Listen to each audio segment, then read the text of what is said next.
Welcome back to The Explainer. I am so thrilled you're here today because we're going to unpack something absolutely foundational. We're looking at wealth. And, not just the dollars and cents sitting in a bank account, but the actual mental architecture that builds it. Today, we're diving into an incredibly powerful piece of source material that contrasts two completely different architectures of the mind: the mindset of a rich dad versus the mindset of a poor dad. So get ready, because the way you view your everyday decisions might just change entirely by the end of this explainer. Consider these two fathers. Now, circumstantially, they actually start off remarkably similarly. Both of them work hard, both want the absolute best for their kids. We aren't looking at some scenario where one is lazy and the other is hardworking, right? Both are putting in the effort. Both have deep love and ambition for their families. But, and this is the kicker, from this identical starting point, their mental frameworks and ultimately their entire lives are going to diverge completely. Okay, let's dive right into this with Section 1, Two Fathers, Two Paths. To really understand this divergence, we have to look at the very first major fork in the road, which is the foundational advice they pass down about education and career. First, we have the traditional advice from the poor dad: go to school, get good grades, and find a secure job. I mean, that's the standard playbook, right? It's entirely focused on security and predictability. But contrast that with the advice from the rich dad: learn how money works, build skills, and create opportunities. Take a second to just internalize that structural difference. The first mindset relies on a system already built by someone else, the secure job. But the second, it focuses on understanding the mechanics of money itself so you can construct your own system and create your own opportunities. Moving right along to Section 2, the obstacle illusion.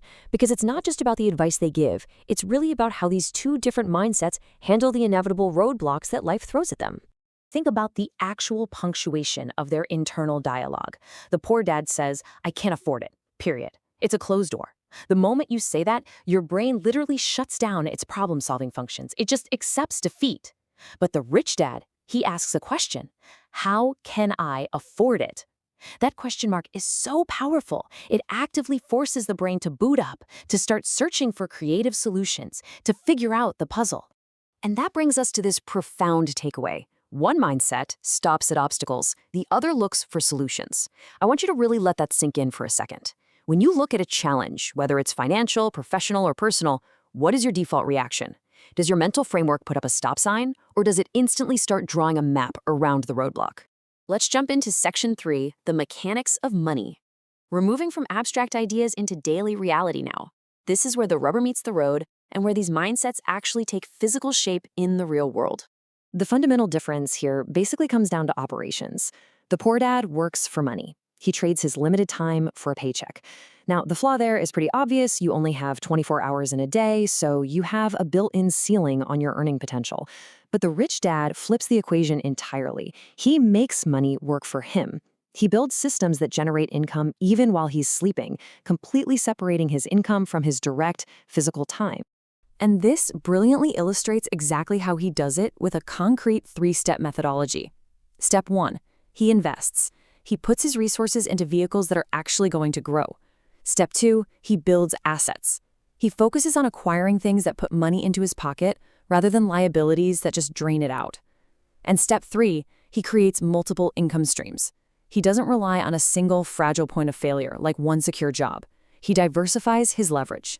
Which brings us to Section 4, redefining risk and failure. Because, building assets requires us to shift our focus to the emotional side of finance.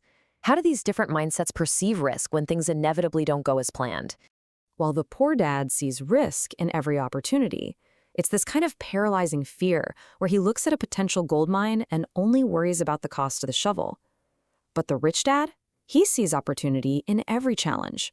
Where one mindset sees a reason to retreat, the other sees an opening to advance. It's the exact same scenario, but processed through an entirely different mental architecture. And when a setback actually happens, the contrast is even sharper. The poor dad looks at a failure and says, "See, it's too risky." He uses the failure as confirmation to just avoid ever trying again.